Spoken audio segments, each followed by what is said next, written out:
Hello, good morning. Welcome to Sunrise Daily today. I'm Chamberlain. So, Indeed, it's a Thursday morning. Can't believe how quickly the week is going. I know. It's almost the end of the year, too. Good morning and welcome. I'm Muda Yusuf.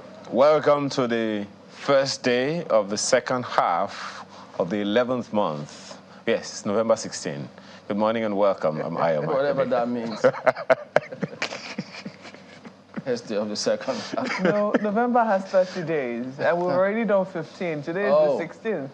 Oh, I see. First day of the second half. Yeah. Oh, boy. Of the 11th month of the year. If only people could halve the inflationary rate in this country, headline inflation, oh goodness. They don't mind having the first day of half of an inflation figures. It would be incredibly huge if they were to achieve all of that. So, and this stands in the face of all of those policies that, the government have put in place and they continue to put in place. So, which is part of what we're going to highlight here this morning anyways. But then, many went to bed last night with that news that Labour have suspended the strike. And so, what? Business as usual? No. But I guess we'll see. Well, Labour was very clear on what their aim of the strike was. We had the TUC president here yesterday who told us that this was not associated with their protest in Imo, but was directly supposed to push home their demand that those who perpetrated the assault on the NLC leader, Comrade Joe Ajero, be apprehended and brought to book. That's what they wanted, and it would seem that nothing was being done until they eventually went on strike, which is a crying shame, Chamberlain, that until Labour decided to exercise its might, people were going to get away with impunity. I don't think that there needs to be any, how will I put it now, there is no hiding or denying the fact that the Labour leader was assaulted. Everybody saw it. He was assaulted in places that were obvious. These were not hidden parts of his body that, we say, oh, where were you assaulted? We need to see proof. Everyone could see his swollen eyes. Everyone could see the fact that, he looked visibly assaulted. And some people had carried that out. And there were allegations that these people were policemen and also people attached to the Imo State government. Well, in the course of this program, we hope to hear from them. That's the Imo State government, what their response will be. So far, so good. The Imo State governor has only said he's not owing workers. But that's not the issue here. The issue is, did his own people within his cabinet, did they assault the person of the NLC leader? And it's taken so long. It's taken Labour to go on strike to be able to force the Nigerian state to do the right thing, says a lot about what is beginning to happen. When this was tabled before the National Assembly, people had all manner of opinions. Oh, this is about ego. We were in this country, Chamberlain, when a chief of army staff was stopped by citizens who said, oh, you cannot pass this road. And, initially we saw that, oh, the people, the soldiers begged the people, and then later on, they put off the cameras, and they did what they did. They cleared the road. The next visual we saw was that Chief of Army Staff had gone through. They didn't stop there. Much later, a whole group of people, faced decimation as a result of that singular action.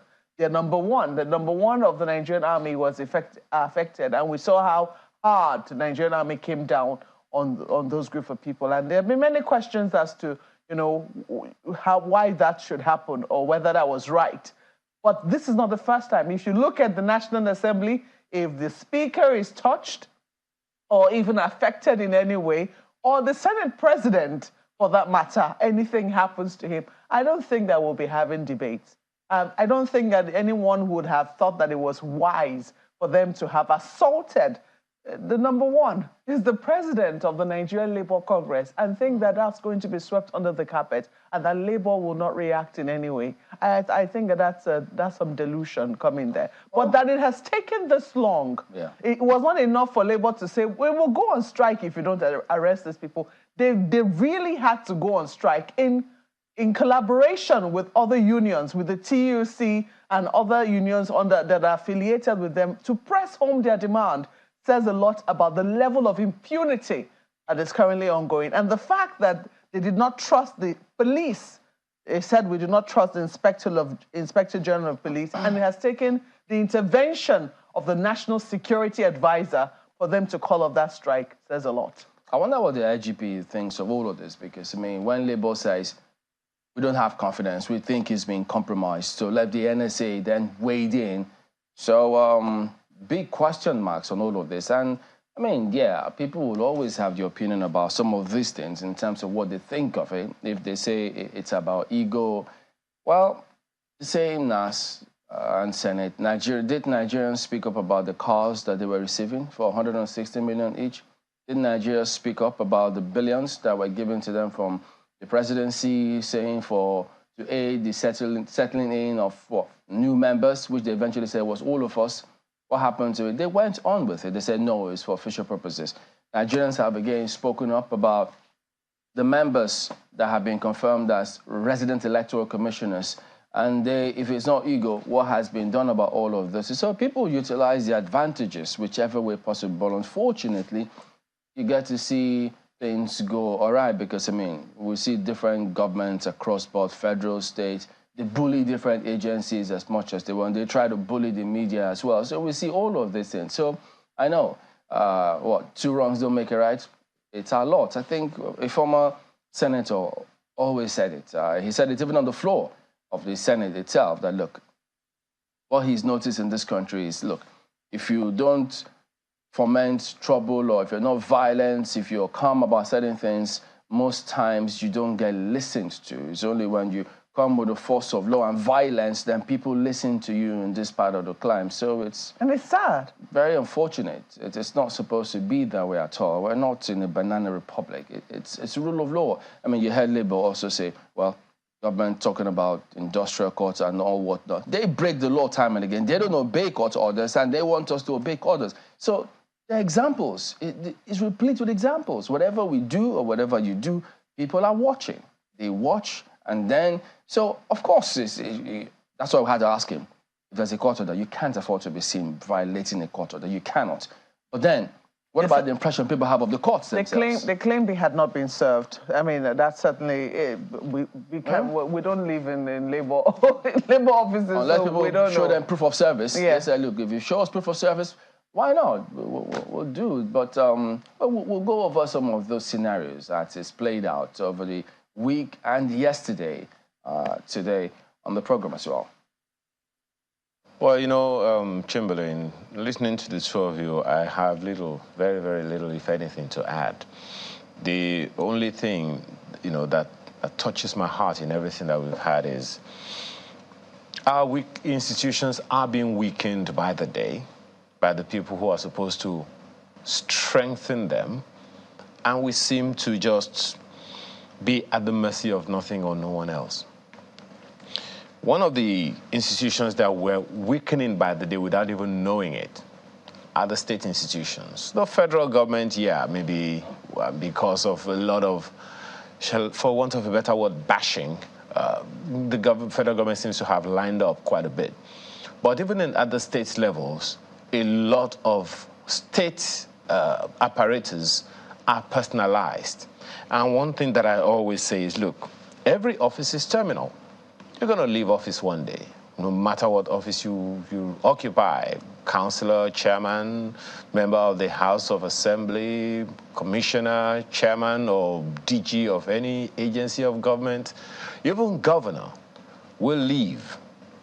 We're all here, you know, guys, when we've heard governors say, oh, we didn't know what the problem was with the local governments, but now that we are out of office as governors, we want the local governments, you know, independent, autonomous, financially and administratively.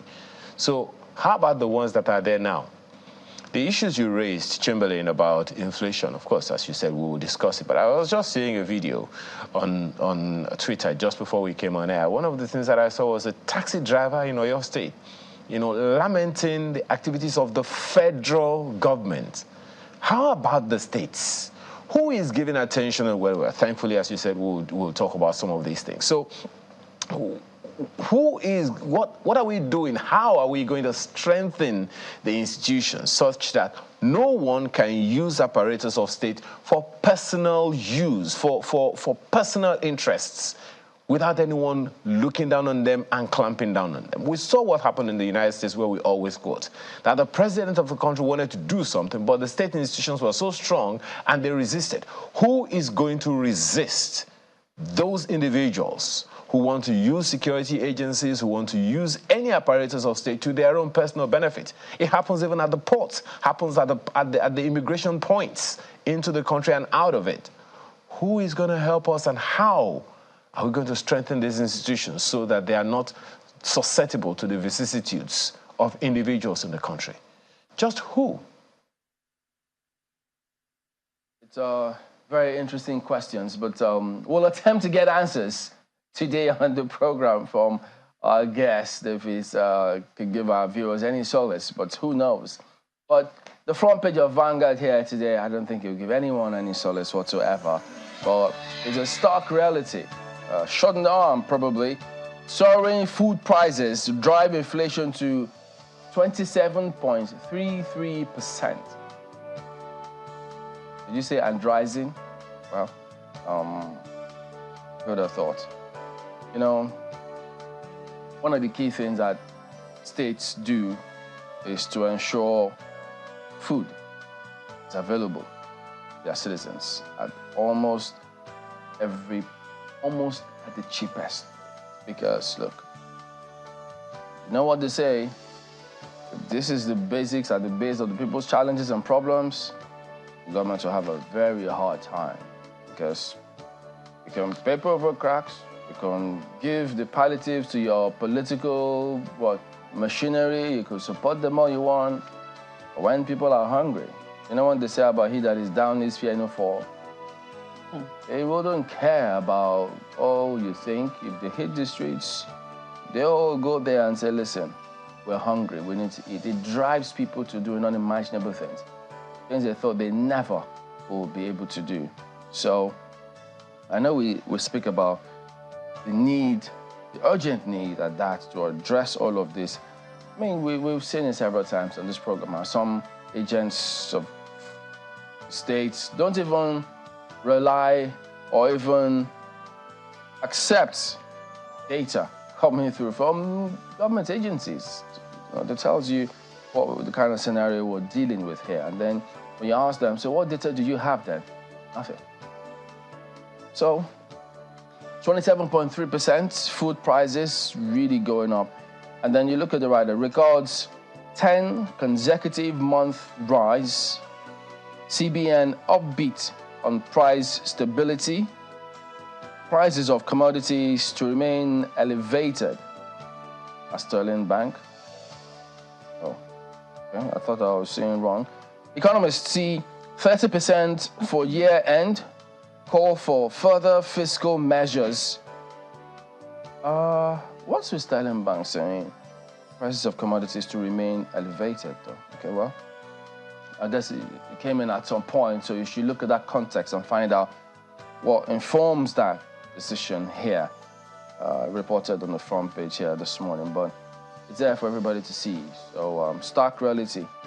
And then beneath this lead story, I mean, non-availability of fuel or the price of petrol per liter doesn't make it any easier for food inflation. And so, okay, so look at this. Why we cancelled 264 Nigerians' visa to Saudi Arabia. So this again raises more questions.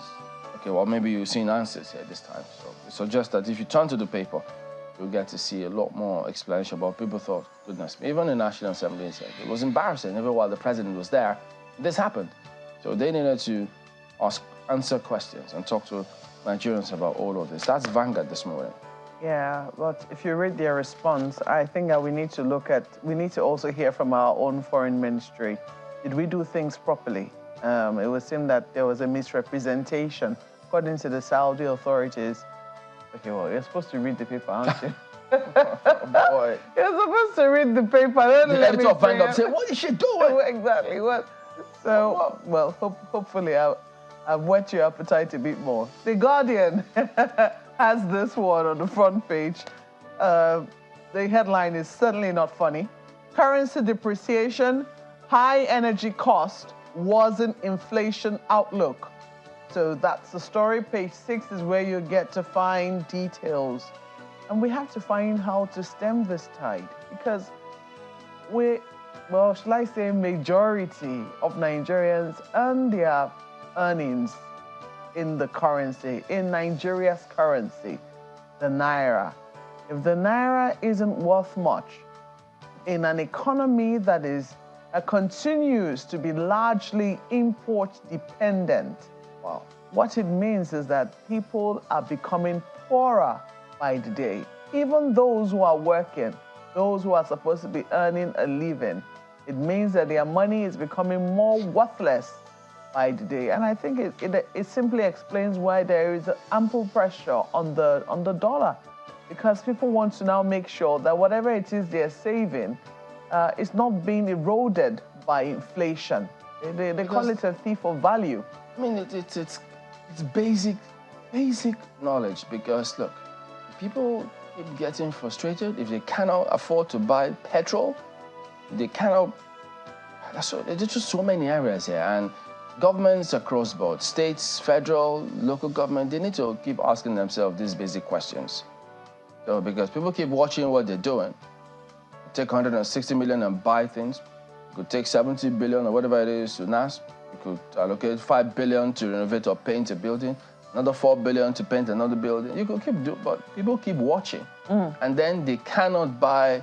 What do they call that rice? The basics in the market. They cannot buy those basic things.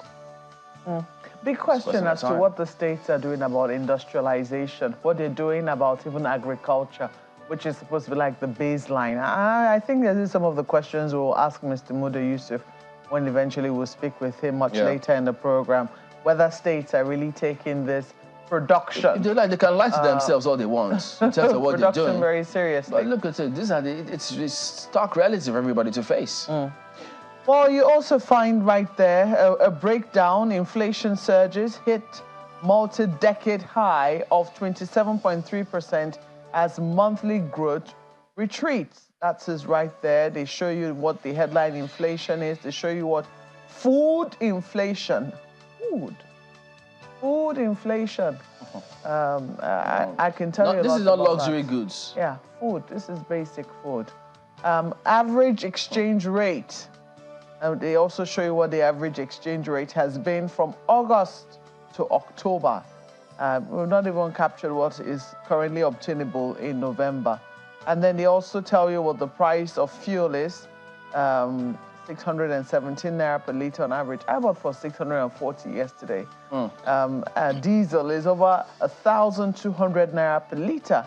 So you have all of these stories right now, tied to the lead headline. Currency depreciation, high energy cost, was an inflation outlook. Page 6 is where you get to see details. You also see on the corner here, Saudi cites wrong visas, faulty applications for deportation.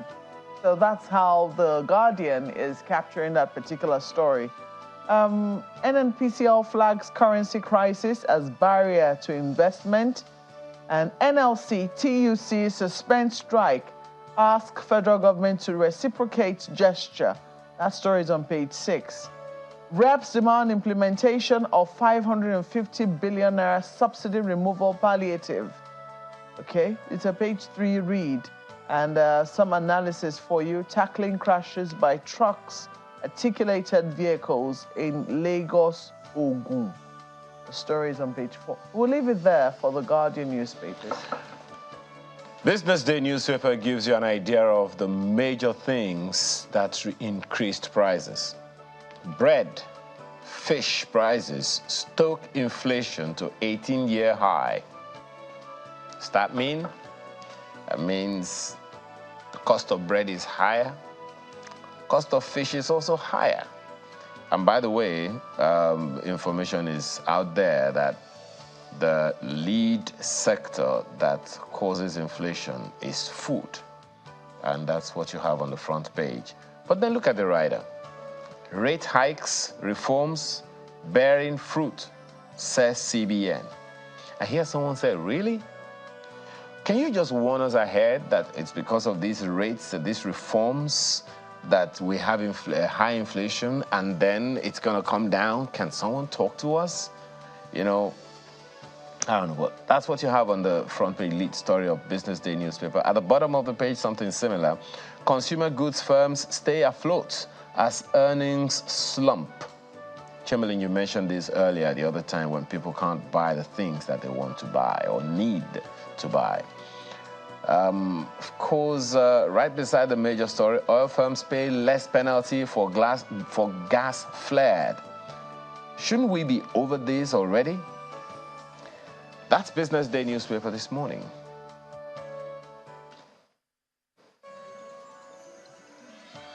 Ends nationwide strike after meeting with FG. We've arrested Ajero's attackers, says FG. So Labour, of course, they'll be looking to see. All right. Next, on to the next. Prosecution. And seeing them go through the mill in terms of all of that. So, of course, they'll be watching. Current tough times. Nigerians sacrifice for better future. Tinubu. Yeah, you heard. Current tough times. Nigerians sacrifice for better future. Tinubu. So you might want to go and read it and see what you think you might not have heard before. So, but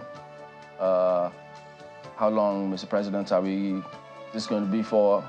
And anybody hazard a guess.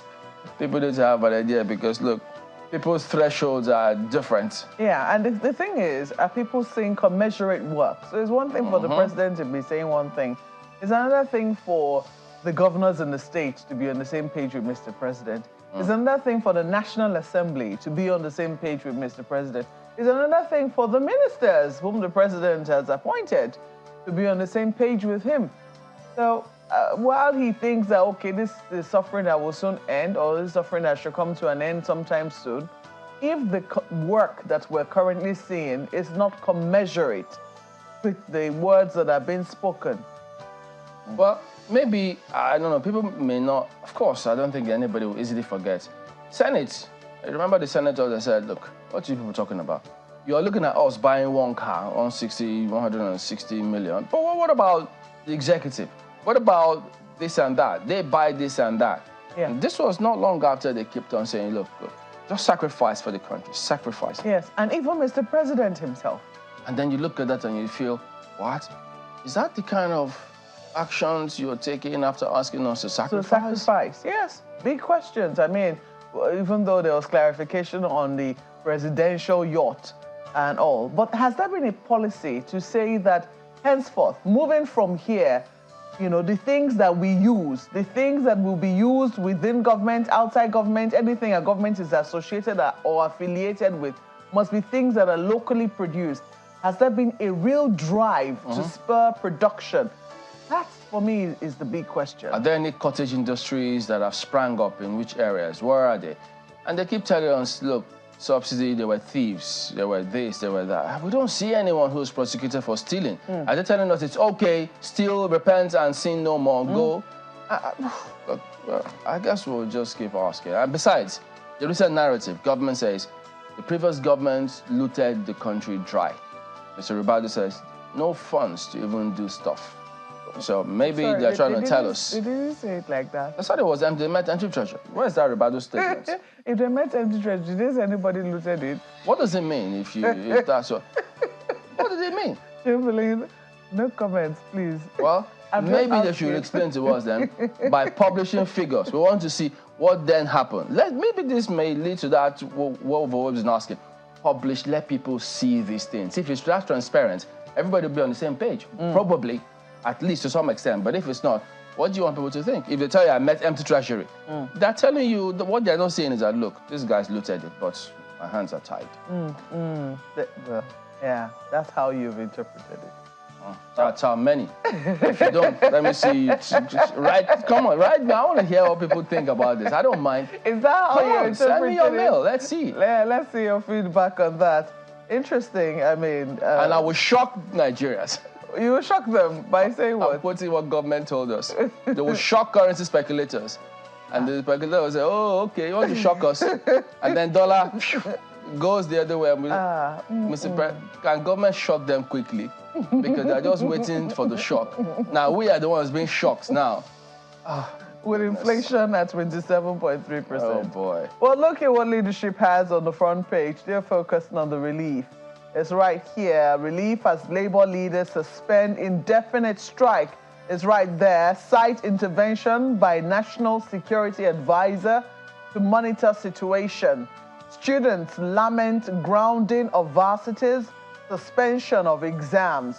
Well, students, you can continue now. Page 4 is where you'll find details. It's now been suspended. You also see right there, one-party merger, PDP mum, LP undecided, as APC, SDP slam Atiku. Okay, is SDP also a party in power? Page 7 is where you'll find details. Some very mixed stories right here. Visa revocation, why we denied 177 Nigerians entry. That's according to Saudi Arabia. Appeal court affirms Sanwo-Olu's re-election. Yeah, by the way, we saw something rather cheery on the news last night of the Lagos state government getting invited to the London mayor's fanfare or something like that in the UK. And Nigeria was represented there, Lagos state showing up and showing out at that fanfare. It was really beautiful and lovely to watch. And we understand that we're the first African city to be, well, you know, these days you have to be very careful how you use this first. But that's what they said, you know, that we're the first African city to be so invited. I'm only quoting them in that regard. I haven't done my research because it can come out later on now that, oh no, another African city was invited before us. But to think that we're the only African city that was there at that fanfare was quite good to see. And how we leverage that to be able to not just show off our colors, but to also invite investors into Nigeria. Our music has done great. It will be left to see. But, I mean, corporate governance. Certainly the way to go. Certainly one way to go about it. But they did that in collaboration with the private sector. So maybe the private sector will be leading the way right there. But see who is speaking on the front page right now. And it's not your usual activist. It's not your usual activist. So for him to say this is a former head of state speaking. 30,000 naira minimum wage no longer acceptable. That's according to Abdul Salami. The story is on page 12 of the paper. We'll leave it there for leadership newspapers. Yeah, well, that ends a look at the dailies as well. So we will be back, and then, of course, we'll start off with this inflation, headline inflation, food inflation, and so what do we do from here that we've not said or done before? But just give us a moment. We'll be back.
All right, welcome back. Yes, indeed, Mr. Muda Yusuf joins us. He's the founder and CEO, Center for Promotion of Private Enterprise. He joins us virtually. Good morning, sir, and thank you for joining us today again on the program. Good morning, Chamberlain. Good morning, Mark. So these figures are maybe not strange to a lot of people who go out there on a daily basis and they're faced with the vagaries of the economy. So do we take these figures, latest ones published by the MBS, as stark reality, a direct result of all the policies that government is putting in place, even though well intended? Well, yes, to some extent, yes. But let me say that some of the factors responsible for the current situation are factors that actually predated the current administration. The only two major factors which had, come up during this administration are basically, and of course they are very, very important factors as well, the fuel subsidy issue and the foreign exchange issue. Those factors are very critical. There are also factors that are, to a large extent, the outcomes of some of the reforms that this administration has undertaken. But whether those reforms are something that we could avoid is a different matter. But in my view, those reforms were inevitable because of the legacy of very weak economic fundamentals that this administration inherited. I think the bigger issue is how the administration is responding to the current situation, particularly the issue of inflation, because the key drivers as we speak are the issues of the foreign exchange, that's the exchange rate depreciation, the high cost of energy.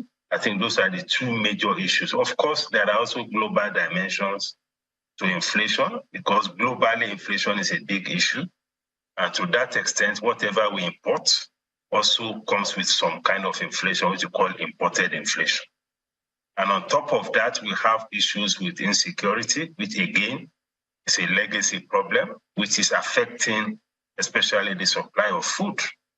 And the fact that our currency has also been significantly weakened, it is now much easier for our neighboring countries, to come in and buy up a lot of things very cheaply, including food. So that also is a factor, because when you are competing with neighbors, because many of them are French-speaking and their currency is CFA. CFA, like many other foreign currencies, has gained a lot of strength against the Naira. So it is now much cheaper for even neighboring countries to come in here and pick our products, including food. So these are some of the factors which has been responsible for this. But again, as we go forward, we can look at the options as to what exactly we can do to improve on the situation or to mitigate the current situation with respect to inflation. If I could just digress a bit, does this then suggest that if we have a common currency in West Africa, we might come off worse at the moment? No, not necessarily. Not necessarily. If we have a common currency, we may not necessarily be worse off. What has made the situation the way it is that this CFA is pegged to, the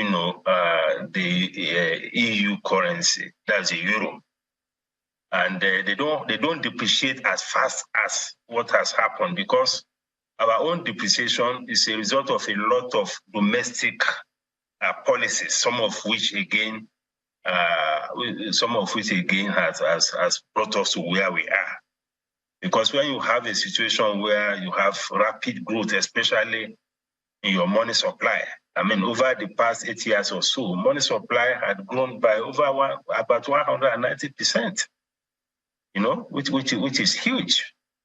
And of course, when you have this high money supply, including the printing of money, those are local factors that has contributed to this situation. In addition to the issue of weak productivity, high cost of production, high transportation costs, those are local factors that are driving this.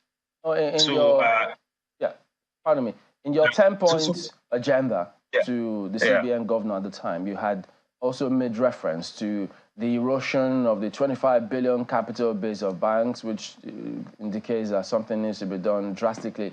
You also did urge them to put in place a transparent and at least a transparent process for foreign exchange so that everyone can indeed see that they can restore confidence to domestic, even foreign investors, as it were.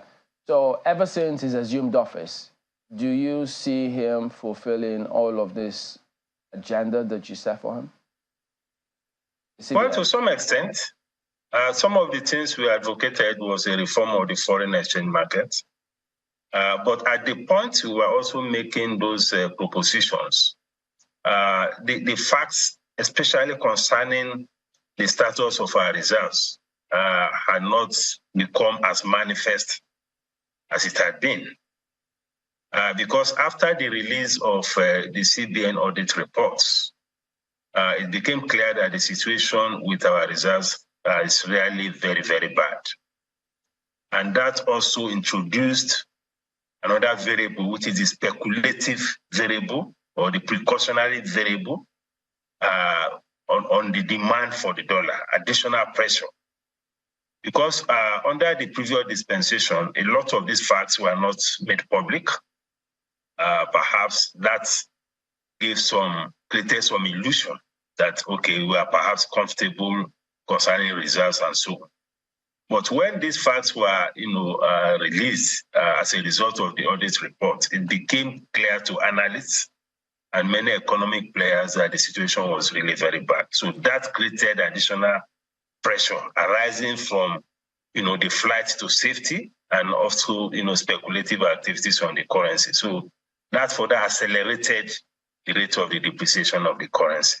And also created a major confidence crisis. And it is this confidence crisis that the government is still grappling with and trying to fix. So if care is not taken, we might be worse off. These figures may go further south. What should we be doing differently? Well, the reality is that these things, there are no quick fixes or quick fix, to this kind of issue, because the problems are a bit deep and they're a bit fundamental. Because if you are talking about fixing the exchange rate issue, for instance, you need to provide the foreign exchange.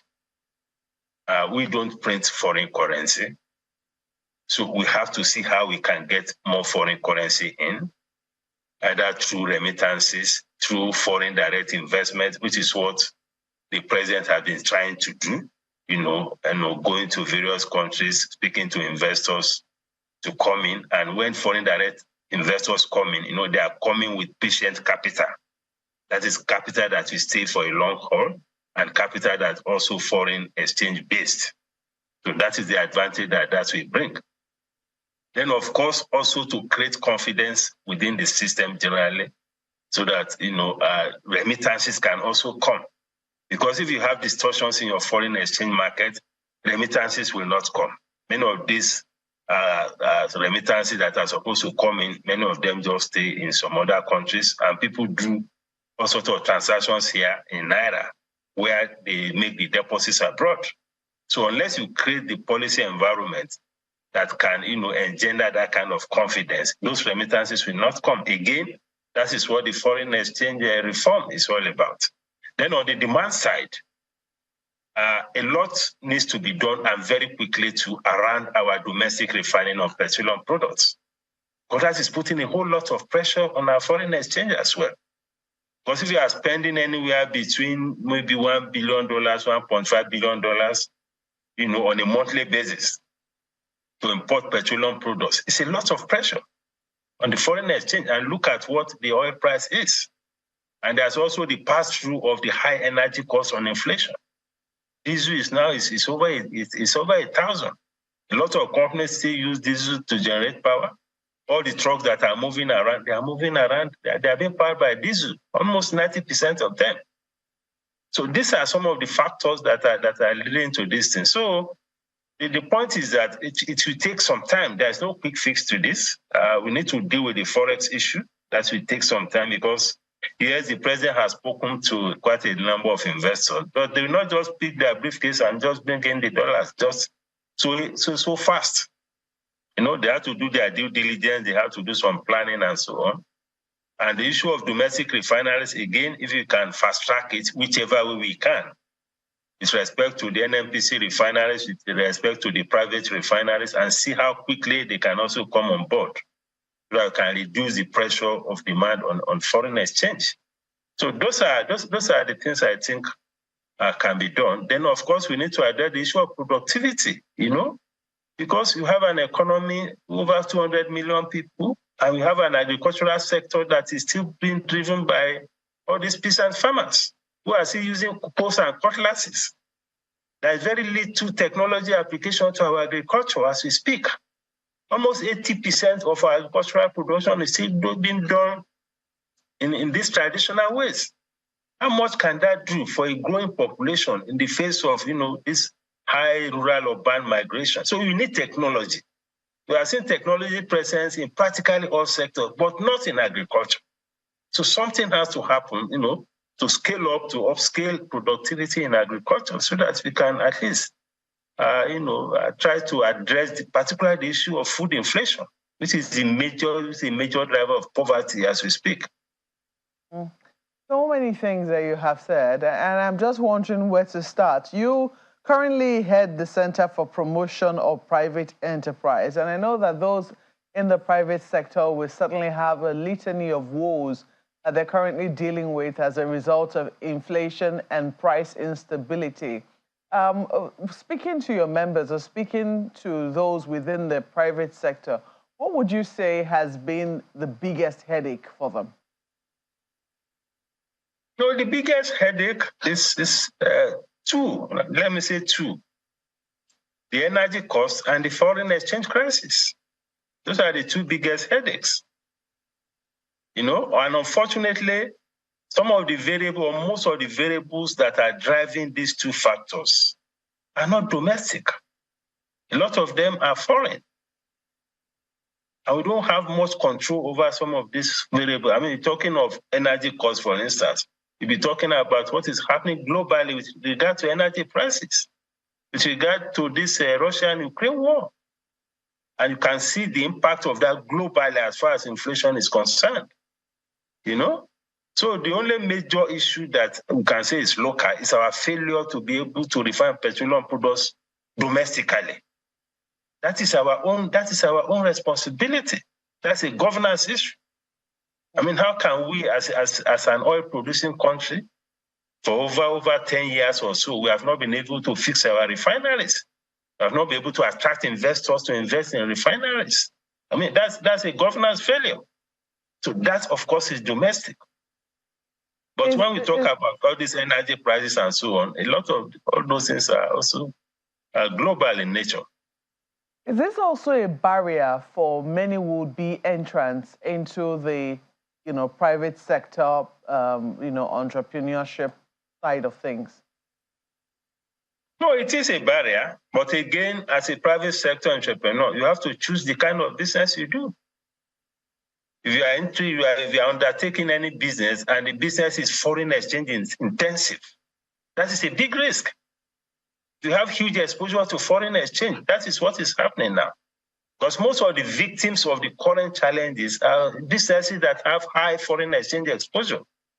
Either you are getting raw materials from abroad or you have borrowed money denominated in dollars and so on. So the higher your exposure to Forex, the bigger the impact on your business. That is what it is. The same thing, the more intensive you consume energy, especially where you are not running an energy efficient system, the more vulnerable you will be. Because look at the cost of PMS, look at the cost of diesel, and even the cost of gas. So where there is energy, where the business is energy intensive, that's a problem. Where the business is foreign exchange intensive, that's a huge problem. But if any business can avoid any of these two as much as possible, then it will be easier for the business to cope with the current situation. Because the market is big and all of that. But again, if your cost is too high, there's no way you can survive in this current situation because even purchasing power is also getting weak. So it depends on the kind of business model that an investor is bringing to the table. And that is why it is very important for the government to also roll out fiscal incentives to enable investors and citizens to transit from the use of PMS, from the use of diesel, into more cost-effective energy sources. And that's also why it is important to scale up this our power sector issue so that people don't have to rely so much on all these fossil fuels, buying diesel, buying PMS. If you had more stable power supply, the demand for these things will be less. And the pressure on the citizens and on businesses will also be less. So these are some of the heavy liftings that the government needs to do. And it's only the government can do it. You can't leave it entirely to the private sector. I'm talking about all this energy issue and power sector issue. The government has to play a major role. And that is the way it is in many other developing countries. So I do this heavy lifting so that the private sector cannot take it up from there. Look at the state of our roads. Movement of freight and passengers, 90% is by road. Look at the state of the roads. And imagine the contribution of that to this inflation that we are talking about. Well, that's a government issue. That's a governance issue as well. Yeah, a lot of what you're talking about, I mean, looks like what has to be tackled at the federal level. But interestingly, states now have, a say in some of these areas. For instance, even electricity generation and distribution within their states. Infrastructure, yes, a number of states still hold the federal government accountable or responsible for the state of roads within their state. But with regards to productivity, especially with agriculture, have you seen any states that, are really leading the way in terms of what you'd like to see with the introduction of technology in agriculture? Well, not much is happening, but I know that in the South-South region, for instance, there's a lot of attention to, all this palm plantation and things like that in the South-South. I know some of the governors in the South-South have been doing a lot. But generally speaking, many of the states have not given the desired attention to agriculture. Particularly in respect of, transiting from the current, traditional mode of farming to a more technology-driven kind of farming. That is not happening much, and again, it's again a result of the fact that, okay, there's all this monthly allocation that people collect, they go to Abuja, and the allocation is improving on account of the fuel subsidy and foreign exchange convergence. But again, the question is how much of that improvement is getting back to the people? That is the dilemma. Because we have seen the subsidy removal, we have seen the exchange, that has significantly improved even the FAC allocation to the states. So the challenge now is how will we get this into trickle down to the people? Because the whole essence of reform is ultimately to improve the lives of the people. Because economic reforms are not ends in themselves. They are means to an end.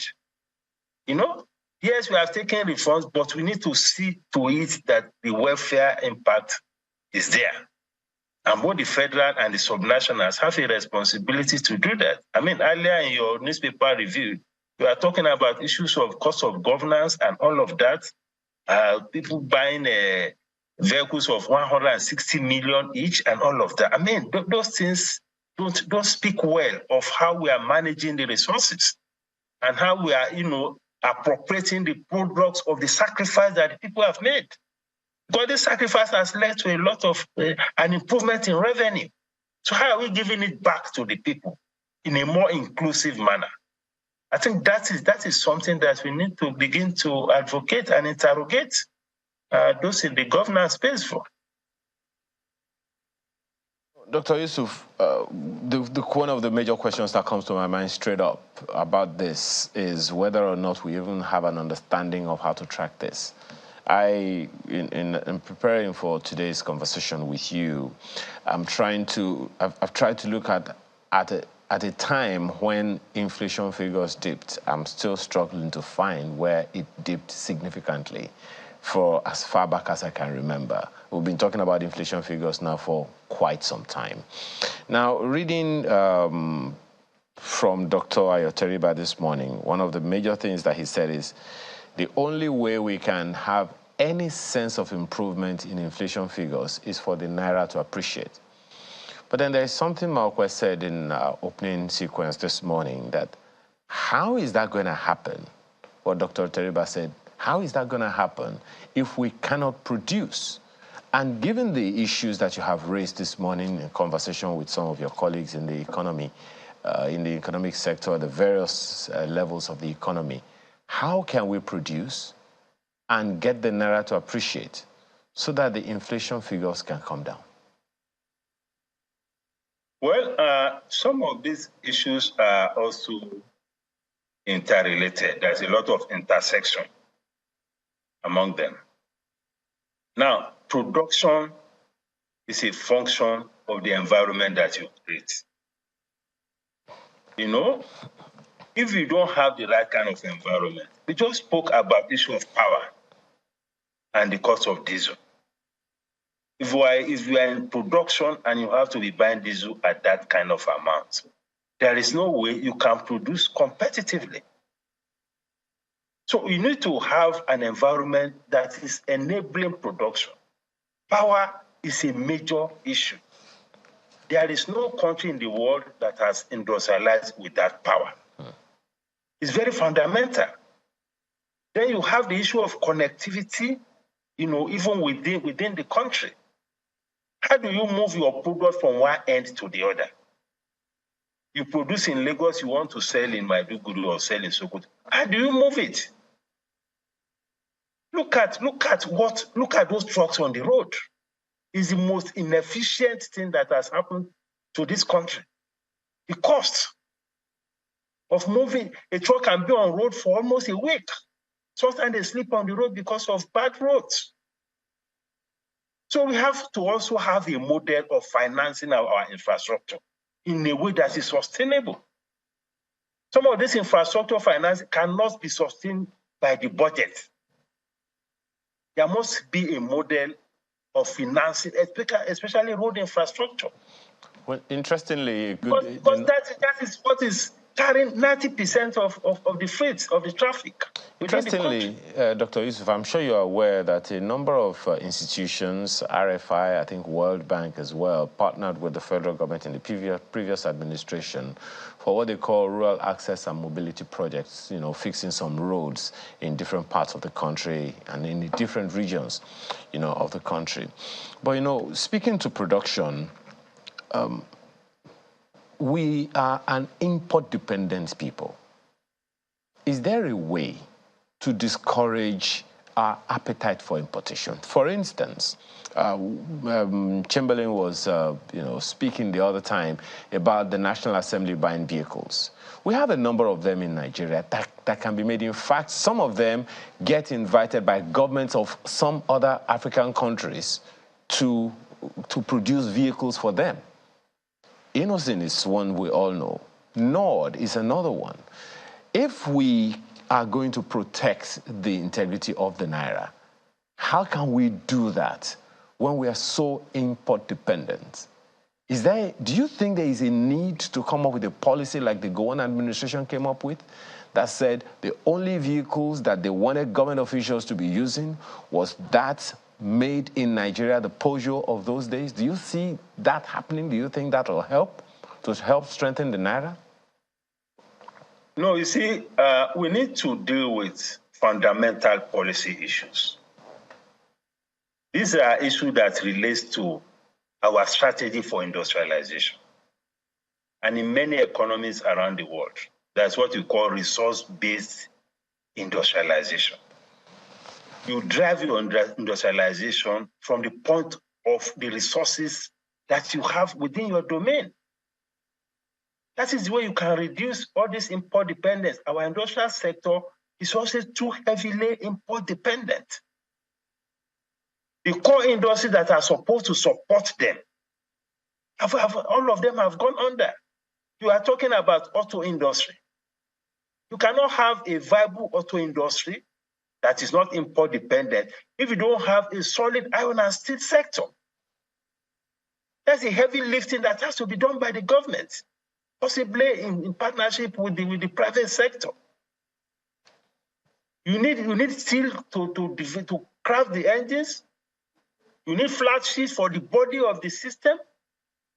We used to have Dunlop and Michelin, which supply the tires. They are no longer here.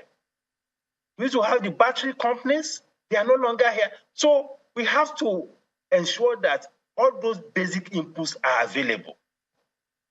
Yes, I take the point. I mean, all those vehicles should be buying what is made in Nigeria. But again, what is the local content? Even the tires that you have in these domestic, locally assembled vehicles, the tires are imported. You know, the engine components are imported. It's also interesting. So at the end of the day, the local content, I'm not sure it's up to 20%. So we need to deal with the fundamentals. Agreed. Of ensuring that you have a resource-based kind of industrialization. Well, by the percentage, I think a number of people will agree with you, but you can also agree that I don't think there's any country in the world that depends 100% on itself for the automobile industry. But one of the questions Marco put to you the other time is the viability of the states themselves. When we have these conversations, we talk only about the federal government.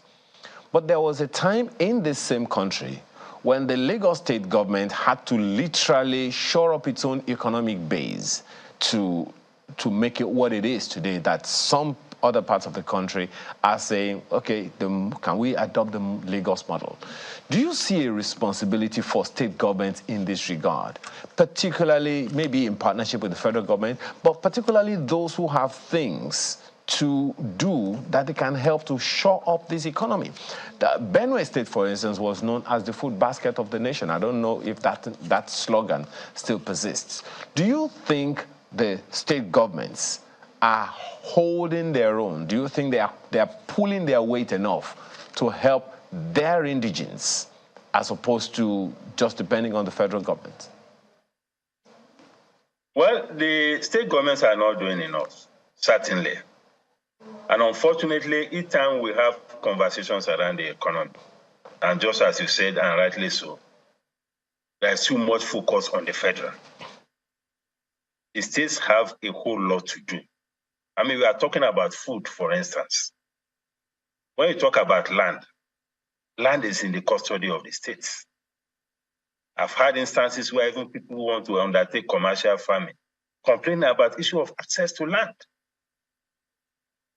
There are states where you don't have up to 3 or 4 tractors that some of these small-scale farmers can hire or given at a subsidized rate for them to expand the scope of their production.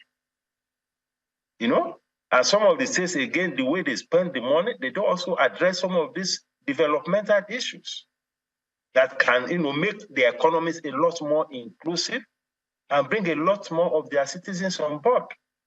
Some of the projects they spend money on are not things that trickle down to the most vulnerable segments of their population. And unfortunately, there is no, accountability framework for the states. In most cases, the state assembly are supposed to be the ones who, do some oversight and all of that. But, sometimes there is even no distinction between the executive and the state assembly in many of the states.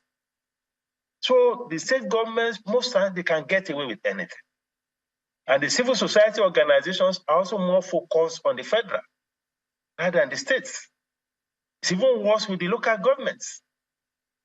So we need to also have a framework to make the states a lot more accountable, aside what the state assemblies can do. Need to have a better monitoring framework. And just as I said, their allocations has improved. How is that going to impact on the citizens in the country? Well, Dr. Yusuf, just before we go, one more thing. What do you see happening, considering the policies that government has put in place and how things are going, maybe in the next quarter or two, about these figures?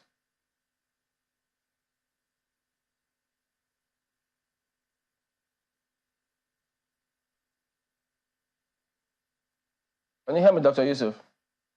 Yeah, please, can you come again? Yeah, well, what I'm asking is, what do you see happening in terms of projections, considering the policies that government has put in place, probably in the next quarter or two? Do you see any change or what?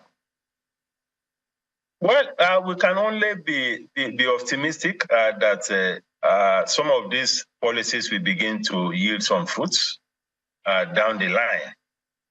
But again, we need to manage expectations, because some of the problems that we are grappling with are fundamental in nature. The only low-hanging fruit which I think the government can quickly deploy is something that has to do with our fiscal policy, especially our import duty regime. But when you have a situation where you have a depreciating exchange rate, and some of these inputs that manufacturers and some service providers use are imported, then we can tinker with our import duty regime. That is fully within our control. Only recently, the CBN even went and increased the exchange rate at which you can, the exchange rate for which you can use to clear your cargo and pay your import duty. For me, I don't think this is a good time to be undertaking that kind of thing, because already the economy is grappling with a weak exchange rate. Most of the import duties are already high. So if at this point the government or the CBN is now giving directive that the exchange rate for which cargoes are cleared needs to be increased, I don't think that is appropriate at this time. So we can look at that area and see what we can do to bring down some of these costs. That is within our control. But all other things will have to, we'll be looking at the medium to long-term horizon. All right, then, Dr. Muda Yusuf, founder, CEO, Center for Promotion of Private Enterprise. Thank you very much indeed for your time here today. Thank you very much, my pleasure. All right, well, back in a moment, everybody. Stay on with us.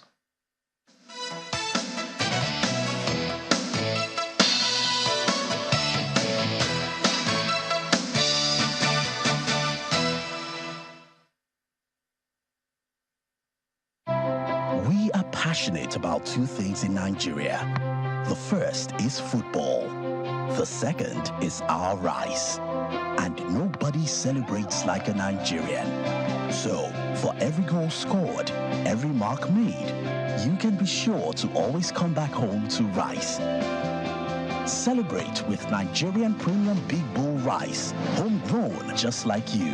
Big Bull Rice, tasty rice, nourished you. We are passionate about two things in Nigeria. The first is football. The second is our rice. And nobody celebrates like a Nigerian. So, for every goal scored, every mark made, you can be sure to always come back home to rice. Celebrate with Nigerian Premium Big Bull Rice, homegrown just like you. Big Bull Rice, tasty rice, nourished you.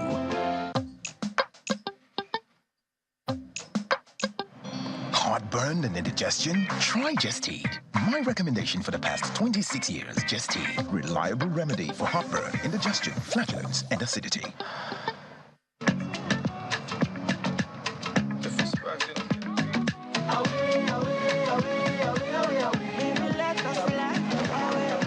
When you sweat, you lose ions too. Reach for Pocari Sweat, similar to your body fluid.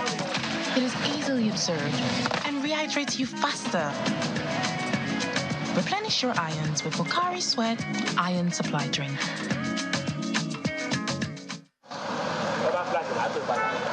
The gates of government offices at the Federal Secretariat, including that of the Head of Service of the Federation, remained locked on day 2 of the indefinite strike declared by the Nigeria Labour Congress.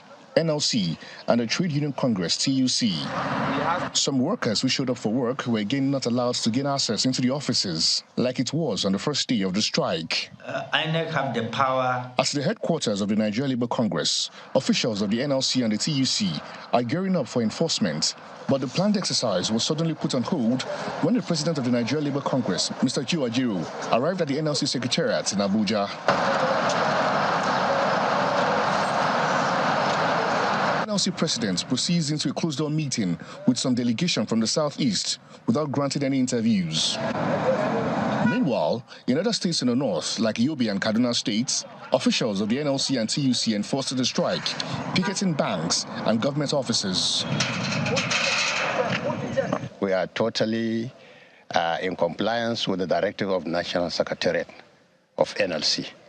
And we inform all our affiliates, and the affiliates have embarked on sensitizing their people. And there were now even, we have a team that are going around to see that all the ministries and institutions that are working to stop working and let them abide by the directive of the national headquarters. As you can see, although yesterday we have some hitches, but to God be the glory, today you can see we have enforced the directive as directed, and we are, as I'm talking to you, 2 teams are going around already monitoring and supervising to ensure compliance. Labour does not brutalize anybody. Earlier in the day, while speaking on our breakfast program, Sunrise Daily, the president of the Trade Union Congress spoke on reasons for the strike, giving assurances that the action will be suspended once their demands are met. We are not using this strike to solve the problem in Imo, no. If you check our communique, what we have said is that Nigerian police, they led the brutalization of Comrade Joe Ajiru. So now, we want those people to be apprehended. They know them. We know their names. In fact, some of the people that led this, they work for the Imo State government. We know them. The area commander that led this, he must be apprehended. So this is not difficult to achieve. So when we started pushing all this, there were no single comment from the Nigerian state. But since yesterday, we have been having some conversations. Once we progress those conversations and we see clearly that they are serious to bring these people to book, they are serious to hold them to account, then, of course, we would let go. The Labour leader affirmed ongoing discussions with the federal government since the initiation of the strike on Tuesday. However, the union leadership has received an invitation for a meeting with the National Security Advisor with the objective of bringing an end to the strike action.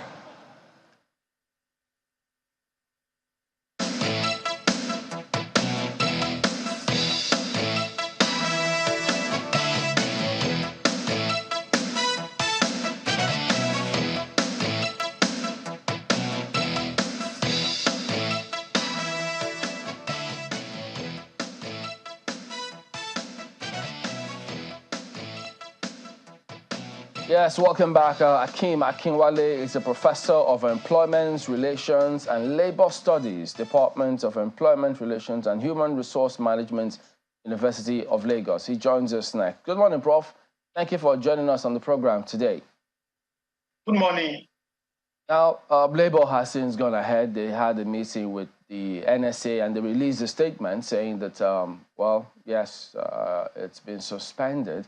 And so they're looking to see further actions and investigations by the federal government, hence the statement that was signed by the Labour leaders. So let's go ahead and get your perspective on this matter. Yes, it might have been brief, but there you go. Suspension of indefinite nationwide strike. They did reference the scenario that played out in Owerri and what they're also asking the government to do. So, that is your area, labor relations. What was your analysis, your impression of how all of this played out? Okay, thank you very much. The suspension of the strike is good news. This kind of strike is not expected to last for more than a few hours because it is a strike that arose from a setback in the labor union struggle for the defense of the rights of workers in Imo State. Historically, it is well known that leaders of organized labor have suffered a lot of attack by their antagonists, including employers, government officials, police officers, and state security operatives. So what happened in Imo was quite unfortunate because every citizen deserves protection from the states. The personality of the president of Nigerian Labour Congress made the case to be more serious because if organized labor did not take the kind of action that the organized labor has taken by first declaring strike in Imo State, aviation unions embarked on strike in Imo State last week. The event occurred on the 1st of November. So, and government had enough time to respond quickly. So that kind of situation deserves rapid response. But the government side did not do the needful on time. And immediately the organized labor put pressure on the government to do the needful. And part of the initial demand was the redeployment of the Commissioner of Police in Imo State. So that redeployment was based on the request from the organized labor. Because when the labor leader was attacked and taken away to an unknown destination in the first instance, that sent a wrong signal to the labor group.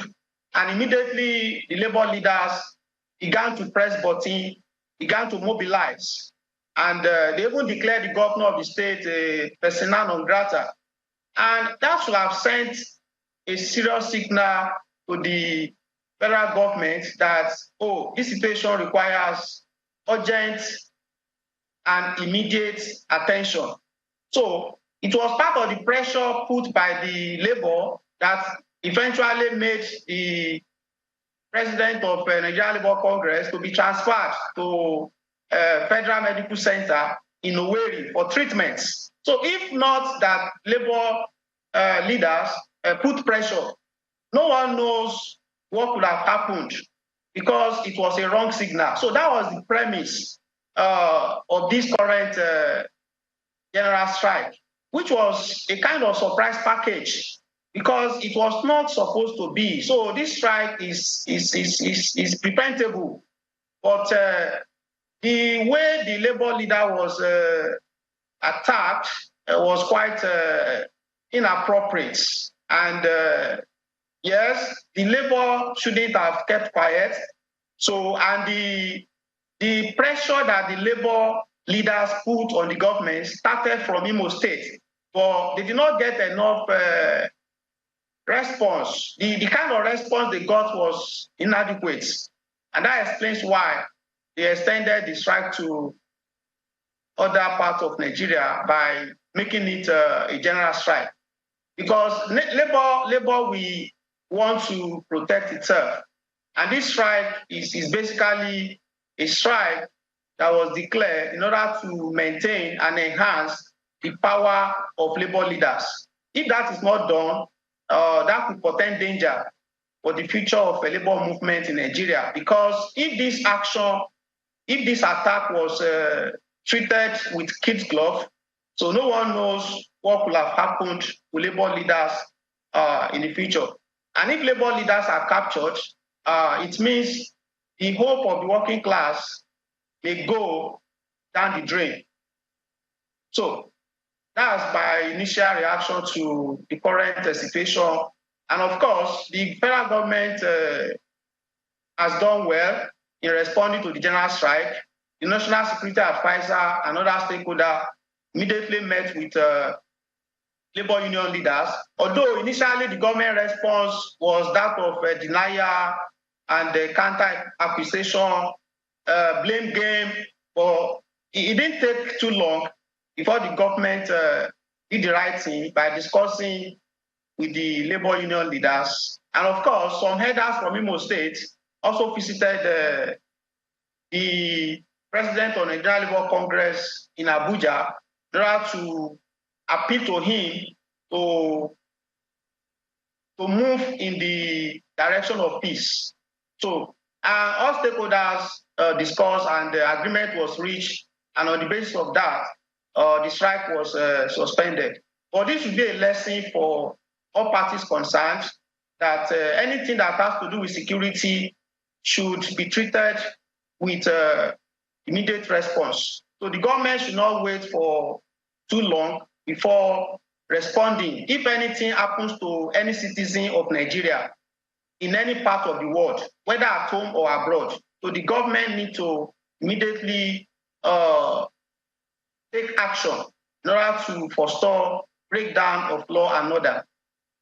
So also the labor union also needs to learn some lessons, because the time of the rally in Imo State possibly it was close to the election, the gubernatorial election, you know, and the atmosphere was tense, and that explains how the action of the president of the Nigerian Labour Congress was interpreted to be partisan politics, because the rally that was organized, you know, was meant to defend the rights of workers in Imo State, because there is a belief that many workers in Imo State have not received their salaries. So available information shows that about 11,000 workers have not received salary for about 20 months.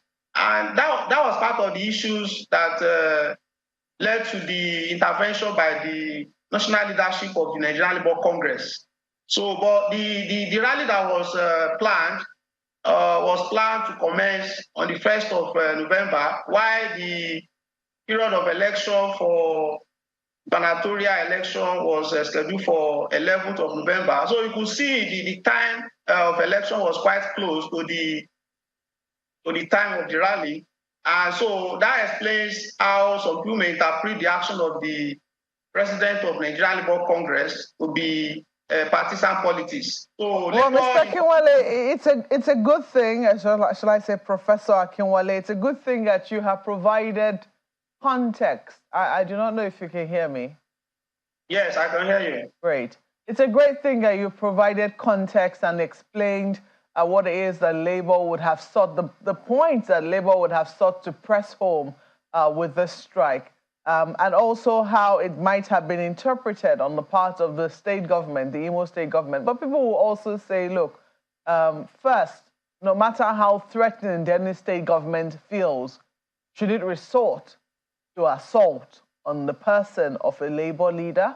The big questions are around that, you know, because the allegation that Labour leaders have made and the unions keep making is that the officials who carried out the assault on the Labour leader were officials of the state government whom they can name, and also they were led by members of the Nigeria Police Force. Isn't that a bit,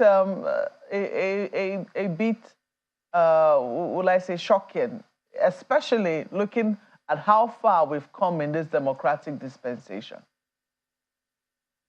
Yes, it is shocking and disturbing. And that's the reason why the Labour leaders did not take it lying down. That's the reason why the Labour leaders took up the matter and pursued it to a reasonable degree that got the attention of the federal government, because the matter could have been resolved at state level, but because the contestation, the crisis involved the key players in Imo State, state actors and non-state actors in Imo State. So really, what happened was quite unfortunate and was disturbing. And even if the victim is not a high-profile person like President of the Nigerian Labour Congress, like I said earlier, any citizen at all deserves protection. And the governor of the state is the chief security officer of the state. And every citizen in that state and in any other state in Nigeria should be protected at all times. So if they are sent, even if the attackers are not government officials, or if the attackers are not supported by the police has a responsibility to protect all citizens. And particularly, the police command in Imo State was aware that there was going to be a rally on that day. And during rally, the police has a responsibility to provide security for all citizens, including protesters, or including activists, or any member of the society.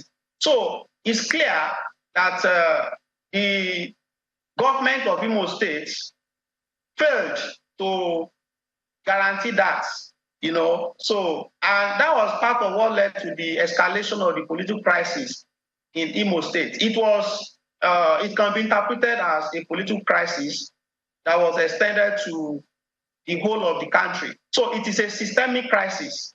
In a systemic crisis, whatever happens to a part can spread to the whole. And that is exactly what happened in this case that we are talking about. So it is quite unfortunate, it is disturbing, and other states should learn from this, and this should not repeat itself. Other state governors need to learn from what has happened, so that they should not just overheat the Nigerian system, because people have enough issues in their hands to deal with already. And nobody should throw cog in the wheel of progress.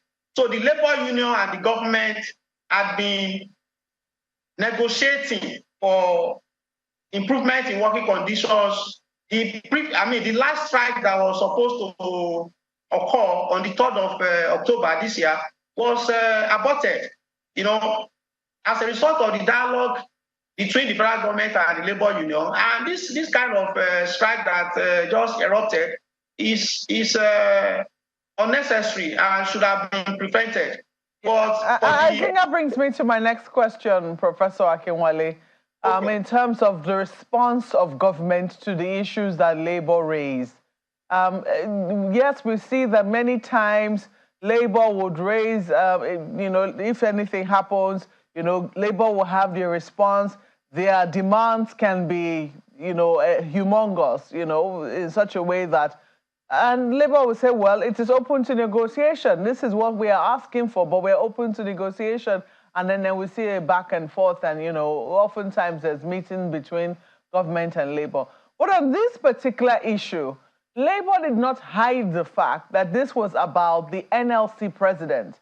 When I mean labor, now I mean the NLC and the TUC didn't hide the fact that this was about asking for the arrest and possible prosecution of those who had assaulted the labor leader, the NLC labor leader. So I'm wondering, when you look at government's response to certain things, because this was pretty straightforward, and as you said, it need not have resulted in a strike action. There was a threat of a strike action, which labor kept on putting forward, and what they wanted for you to avert that. So when you look at that and you look at government's response many times to labor demands, do you think that government really takes labor seriously enough? The answer to your question is no. So governments need to do more. Government need to engage with labor more. Government need to be more proactive rather than being reactive.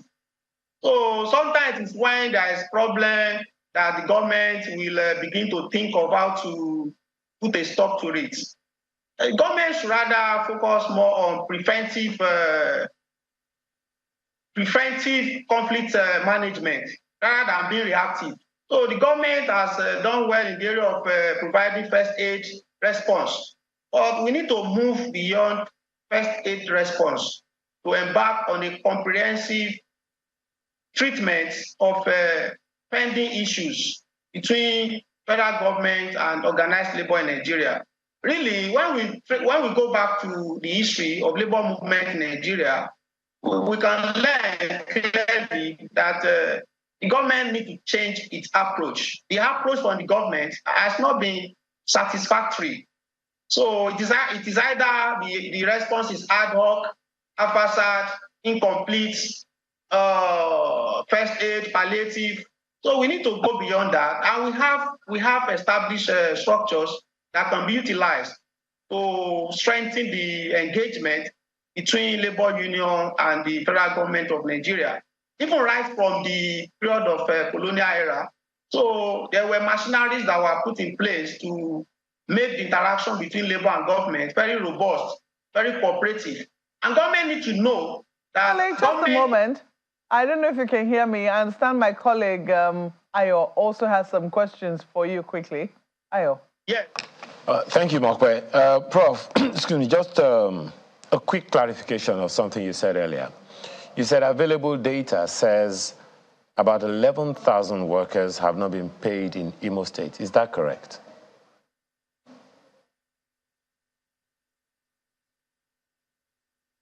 If you can unmute yourself, we can hardly hear you.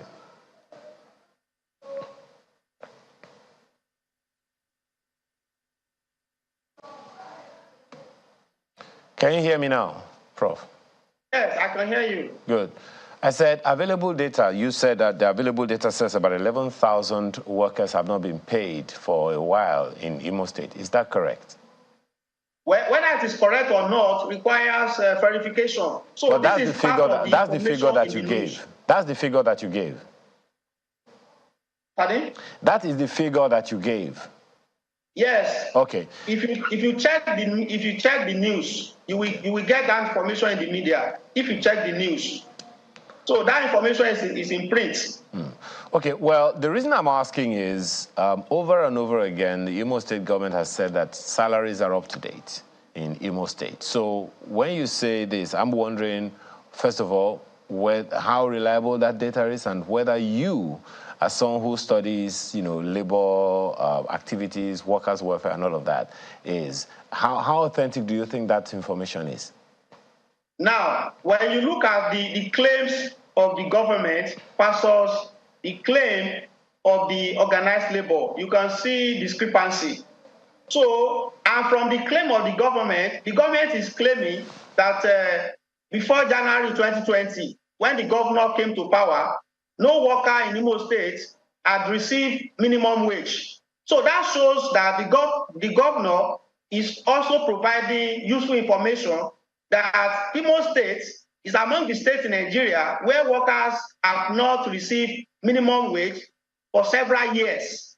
And the current governor is claiming that he has done better than his predecessors. So there's a fact from that statement, right? And when we look at the claim from organized labor, you can see that the labor does not agree with the governor that all the workers in Imo State have been receiving their salaries as at when due. So this requires intervention from the federal government, either by setting up a committee or by using existing machinery to look into the claims and counterclaims and bring out the veracity, check to authenticate who is saying the truth and who is lying between the two sides. It's interesting, Prof, that, we put it this way, because the workers in Imo State, they are members of labor. And this is a question we've put forward from time to time. In most cases, labor movements in Imo State, particularly in recent times, have hardly been heard.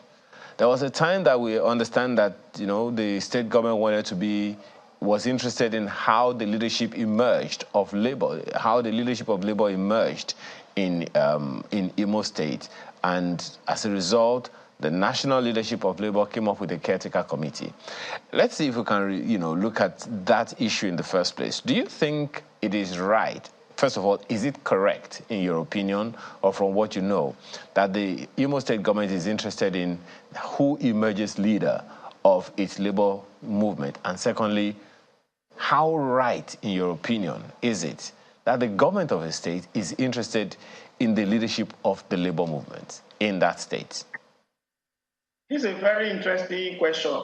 It is not only in Imo State. In almost every state, the government would want to rally the labor leaders in order to ensure peace and harmony. And that that is not a wrong belief, provided both parties mean well for the rank and file, for the working class. But a situation whereby the governor is romancing the labor union leaders at the expense of the welfare of the worker, that is where the problem lies. So every government will want to cooperate with labor leaders. Every government will want to entice the labor leaders in order to have a cordial relationship. They are not supposed to be enemies. They are supposed to be partners in progress. The government side, the governor or government officials and labor leaders are supposed to be partners in progress because they must work together. The labor contributes towards policy implementation in every state. So it's not only in Imo State, government always want to befriend labor leaders in order to have a good understanding. But by the time that kind of close interaction between labor leaders and the government is affecting the welfare of the workers, by the time the labor leaders begin to look the other way by pretending that all is well, that is where there is problem. And I think that is the situation in Imo State and some other states in Nigeria. So that kind of situation is what led to intervention by the leadership of the Nigerian Labour Congress. But I think that kind of intervention should also not be limited to Imo State. It is not Imo State where workers have grievances. Even workers in Kogi State have been receiving percentage salary for some years. It's interesting my apologies for buzzing in. It's interesting when you bring up the fact that there are other states that this has been going on for quite a while, and it would seem like not much has been done. Well, this is ongoing conversation, no doubt, Prof, and we'll definitely bring you back some other time. Akim Akinwale is Professor of Employment Relations and Labor Studies, Department of Employment Relations and Human Resource Management at the University of Lagos. Thank you so much for your time this morning. Truly appreciate it. You are welcome. Well, some further perspectives on this when we return from this break. Do stay with us.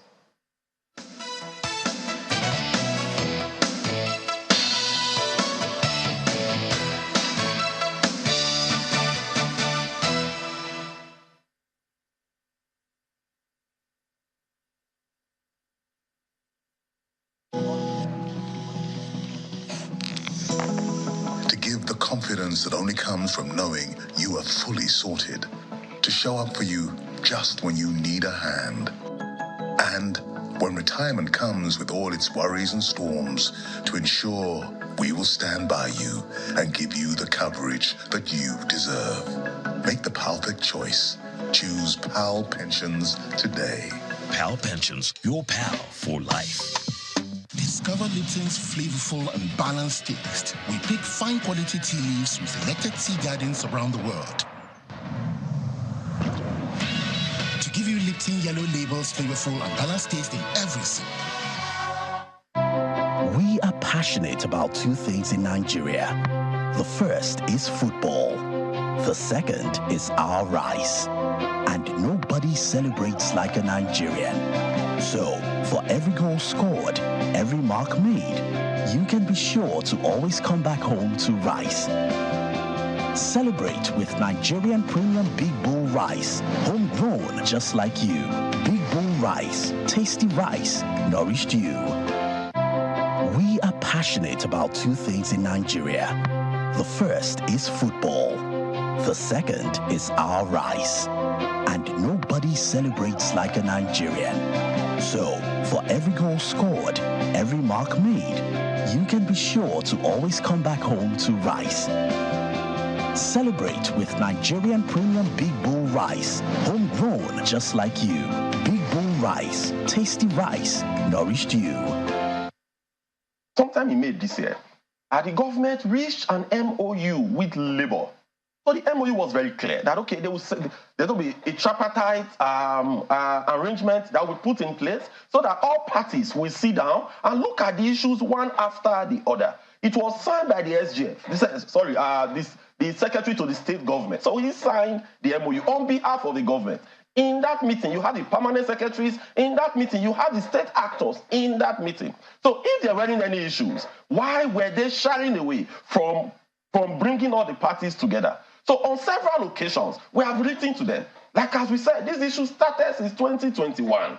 That now led to the first MOU in 2021. It wasn't honored.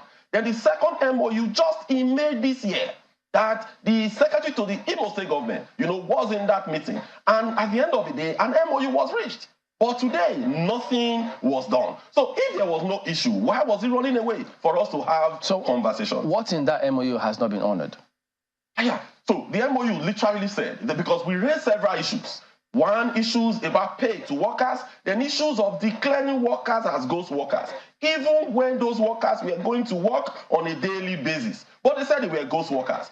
What literally happened was that the Imo State government, when he came aboard, this governor, he literally said the amount of money he's going to be paying to workers every month. So literally said it. So when he did that, then once he gets to that amount, the others, they will not pay them. They will call them ghost workers. And so he was doing that. When labor will shout, he will not rationalize. So if this month he paid, let's say, 5,000 workers, then next month he will remove 1,000 and bring additional 1,000. So when we discovered this, we said no, because our members, they cried to us. We now said no, that this is literally wrong and this should be addressed. So all these were put on the table on that particular day in May. And an MOU was signed off that we would have conversation after then. A timeline was also set. But there was no conversation whatsoever, even when we wrote to them on multiple occasions.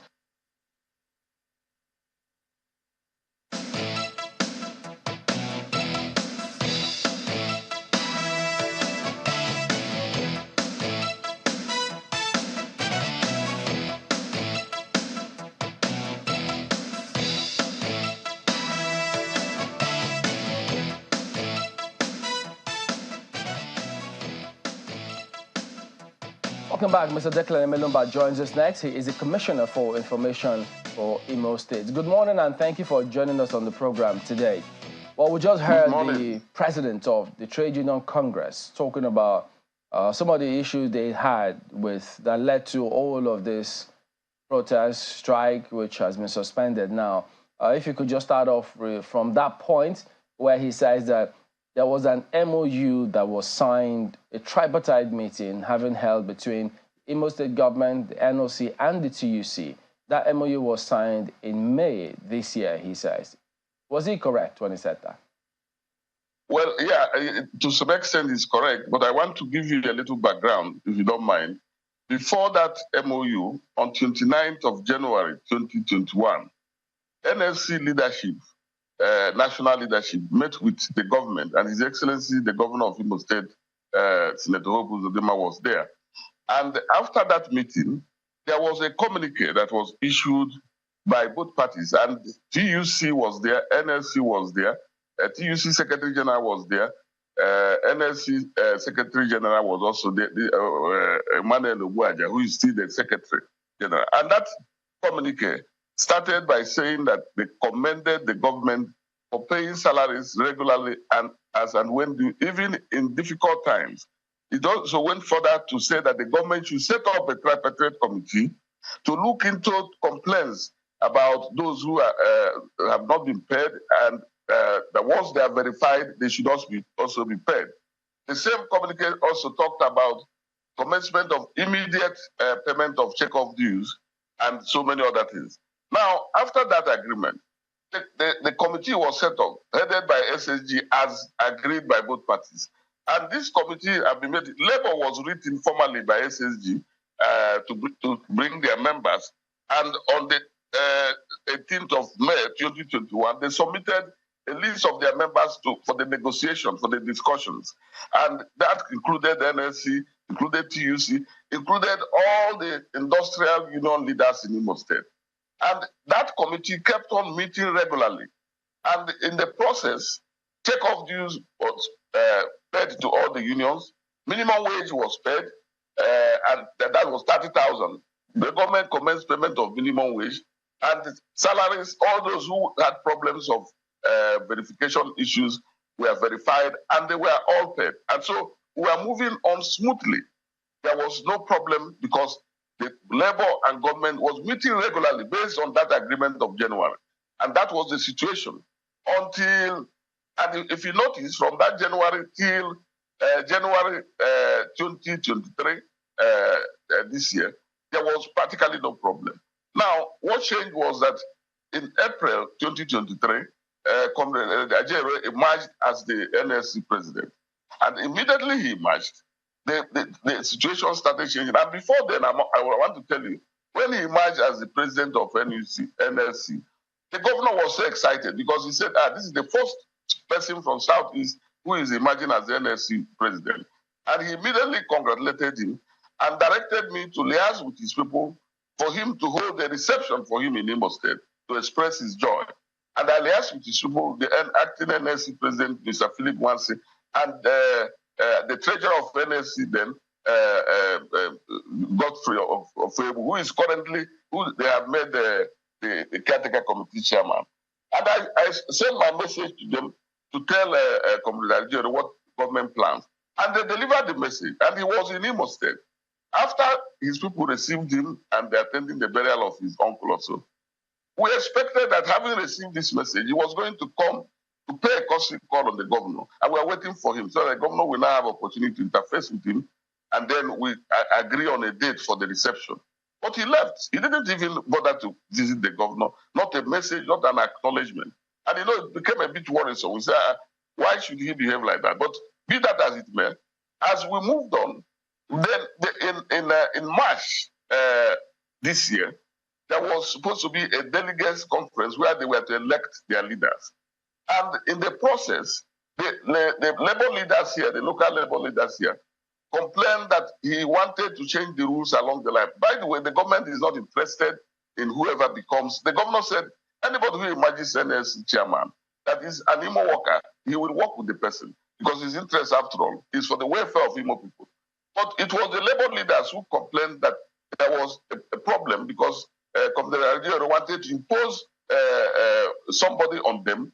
He was insisting on imposing a particular person on them. And they said no. So he tried to change the rules.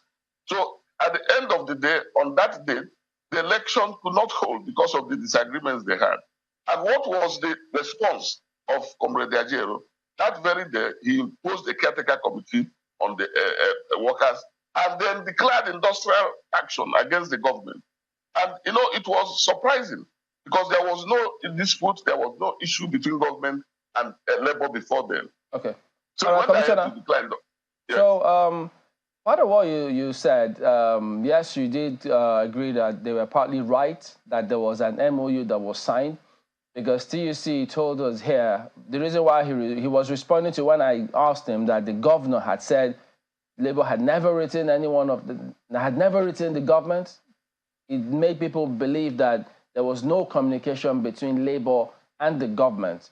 So when you then also agree that, yes, there was that MOU, that kind of questions what the governor meant when he says there was no communication between Labour and the government. No, I doubt that the governor would have said that because the governor meets with Labour regularly. At least the Labour leaders here will confirm that he meets with them at least once every month. So there was never any communication gap. But the point I was coming to that MOU, the point I'm trying to make is that when the situation changed because of Ajero's decision, he tried to declare industrial action in Imo State 2 or 3 times. And, it was surprising. So that was why in May, this person of Occupy Imo, he had been insisting on it. So in May, he wanted to do the same thing. That was in March or so, during the presidential election. He wanted to do the same thing. So we managed it. At the end of the day, he said, okay, what was the problem? We met with them, yes. And they were raising the issue of non-payment of salaries. And we said, no, government is not owing anybody. And there is evidence that government has been paying based on the fact, if you go to our website, payroll.imostate.government.nigeria, you will see the facts, which I think I forwarded to you also. Government is not owing anybody, including pensioners. All verified workers in Imo State, 98% of them have been paid, except a few. And that few is even those who maybe don't have current accurate accounts and so on. But 98%. And these industrial union leaders here have always acknowledged that. So that MOU he was referring to, absolutely nothing new in it. It was saying the same thing, government should be meeting with labor. And government has been meeting with labor. And so there was nothing new. And it will interest you to know that after the election, all the industrial unions endorsed the governor. After the election, 2 days ago, the whole workers of Imo State came to government house to celebrate with the governor, to congratulate him. So it was in the process that they also heard that the TUC chairman was still talking about non-payment of salaries and so on in their channel. Okay, and yesterday, they met, just a minute, sir, they met yesterday and reached a resolution, which I also forwarded to you. If you watch it, we see it. All the 15 industrial unions in the state passed this resolution where they stated emphatically that the government is not owing anybody, any worker, any verified worker in Imo State. They also went ahead to say that the government has been paying them agreed minimum wage of 30,000 naira to workers and recently increased it to 40,000 naira to cushion the effects of fuel subsidy removal. They have vowed that there has been a harmonious relationship between government and labor, and that this governor promoted workers who had not been promoted for over 10 years, who had been stagnated for over 10 years, promoted them across the board. They also went as far as saying that the government also instituted an insurance scheme for workers. So, Commissioner, that document that was signed, did it include the TUC? Yes. The TUC is there. Look at it. It's there. And I want to let you know that check it. I have it full. All of them are there.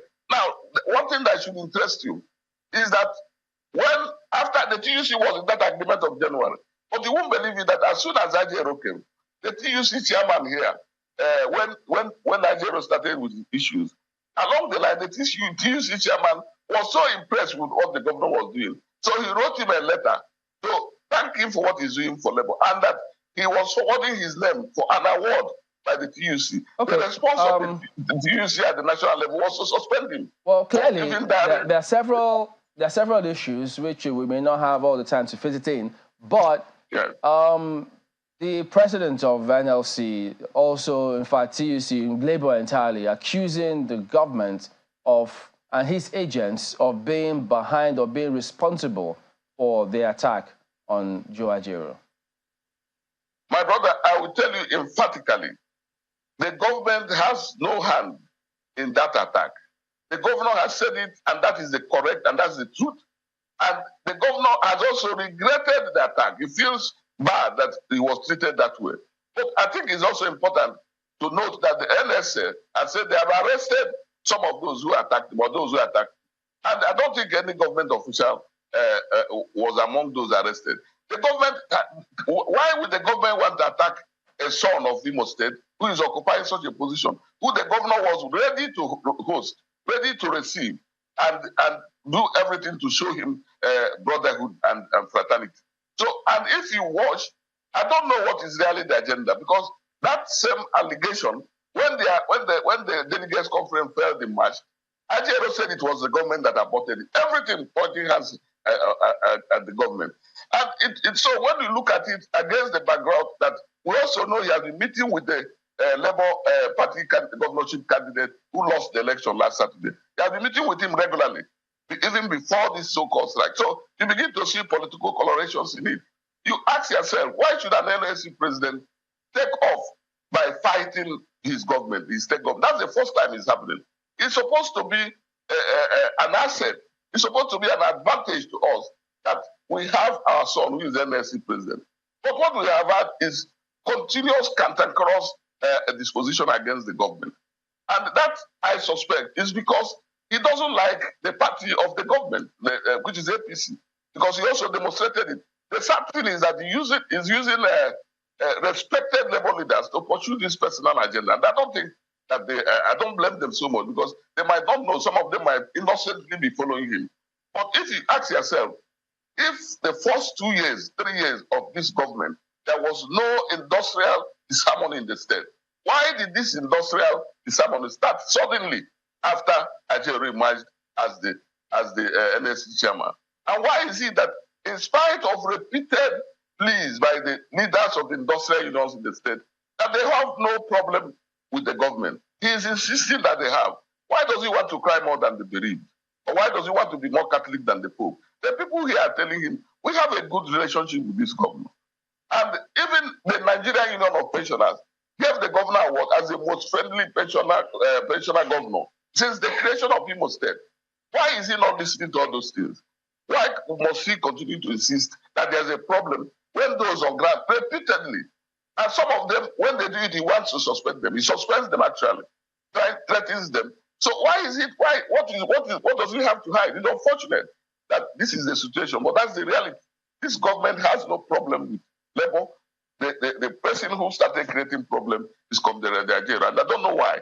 And the government is ready to work with him because he's an Imo son. There is nothing. If he says... Well, some people will say that perhaps, you know, as a son of Imo State, he wants his state to be the model state of what he expects from other states as labor leader. I do not know whether you'll agree with them. I mean, that's certainly up to you. But if you say, or the Imo State government continues to maintain that it is not owing any workers, but then there is a but, you say, oh, just a few, you know, then there is a question mark. It means that not everybody has been paid. Because all we hear over and over and over again is that we're not owing anybody. And one would now wonder, why should there be a dispute if you still acknowledge that except those who have one issue or except those, it means that not every single worker has been paid. Isn't that correct? Well, I can tell you, I forwarded all the data to you. When you check that number, it's not up to 300 or thereabout.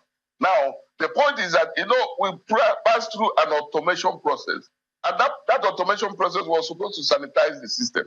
There were a lot of people who were receiving double salaries, receiving at the local government and at the state level. There were a lot of people who were not actually working. They would sit in their house. Commissioner Emelumba, sorry to interrupt you. Do you mind telling us, you know, just how many workers have been affected? Because you say not up to 300. Yes. Okay, so not up to 300, but over how many months is the key question here. No. This what I'm telling you now is the updated data as of October. So I'm telling you as of October, from all the verification, all along, they all verified workers, and they maintain that they have been around 98%. But there are a few that have issues, which even the governor has now directed that whatever is the case, please find a way to just ignore it. But that is because he is a worker-friendly governor. He doesn't want anybody to feel that maybe these people who have issues, maybe do they really have the blessing down. But what I'm trying to say, the major point I'm trying to make is that when Ajero says government has declared 10,000 ghost workers, please ask him to produce the name. And I'm a little, bothered that as to whether or not you think that, because the governor makes the point over and over again that the NLC president is from Imo State.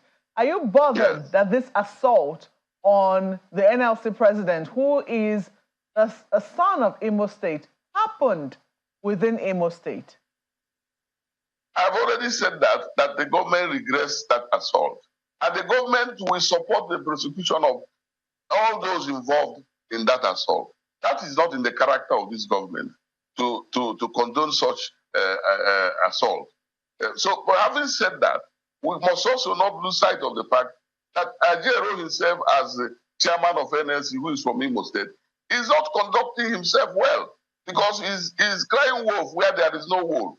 And like I said... Mr. Emelumba, when you say that the government will prosecute, sorry to interrupt you once more, I didn't say... but when you say that the government will support the prosecution of all of those involved, will it also include the prosecution of one of the governor's aides who has been mentioned by labor unions, Mr. Chinaza Waneri? Would it also include that? Would it support that as well? Chinaza Waneri was not involved in that attack. I can tell you categorically. He was not even around Imo State that day. I can tell you categorically. He was not involved. These are the figment of imagination of those who are labeling him. Like I said, no government official was involved. And this is verifiable. Now, the NSA has arrested some of them, and the police is investigating. So No government official was involved. I can tell you that. It's a statement of fact, and you can find out for yourself. So, when you have a fixation about a government, like I said, this is not the first time he's alleging. He said government disrupted the delegates conference, government disrupted Mayday, government, everything is government. So he has a fixation. His job is about the government. And that is where all this is coming from. And you make allegations. All right, quickly, I understand that my colleague Ayo has a question for you. Okay. Thank you, Malkwe. I just wanted to quickly ask you, Mr. Melumba. In May this year, if you can hear me, the governor was said, apologized to Imo workers over non-payment of salaries. That was in May. And he cited the example that you cited, that there was some automation and biodata capturing system for pensioners. How many pensioners were affected at this time? In May, what year? This year. You didn't say the year. No, that's not correct. What you said, that's not correct. It couldn't have been in May this year. Where did he say that? So you're saying that the media reports that the governor owned up to the fact that workers and retirees hadn't been paid for a while, since 2007, was not correct? I didn't get that, please. You didn't get what I said, or you didn't get... No, I didn't get what you said. I didn't get what you said. In May this year, May 2, it was reported this year that the governor apologized to workers and retirees over unpaid salaries, pensions, and gratuities. And you also mentioned it here this morning, that it was because of biodata capturing and other technology stuff like that. How many workers were affected by that hitch that you talked about? No. The governor couldn't have apologized to workers and pensioners this year. It's not possible. It's not true. And I challenge you to produce the evidence, because by this year that we are talking about, in fact, from last year, 2 years ago, all verified workers in Imo State have been paid. I mean, we are paid as and when due. So the governor couldn't have apologized. And mind you, just about a month ago, the pensioners where they were adopting the governor said the chairman of Nigeria Union of Pensioners in Imo State said in the presence of his national president that the governor has paid all pensioners, and that this is the first time it is happening. So how can they be saying that and they are talking of the governor apologizing? It's not true. It's not correct. Right, Commissioner. We have to anchor at this point. We do thank you for your time. Declan Melumba, Commissioner for Information for Imo State. Thank you so much for having me. All right, so that is the show today. We do thank you all for watching. Well, I know we're looking for your messages, but not to worry. We'll make our time and take them next time. We'll see you again tomorrow. I'm Chamberlain Yusuf. Goodbye. Thank you for watching. I'm Muda Yusuf. Have a productive day. I'm Ayo Makinde.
Good morning and welcome to our coverage of the Israel-Hamas war. I am Bukola Koka, and coming up on the program, car crashes into barricade near Israeli embassy in Tokyo. Man arrested.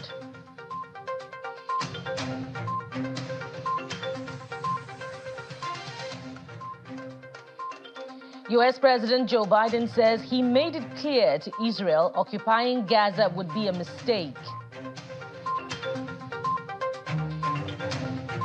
Israeli army releases video set to show Hamas weapons command center at Al-Shifa hospital.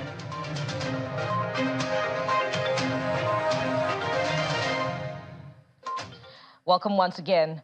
A man in his 50s has been arrested after a car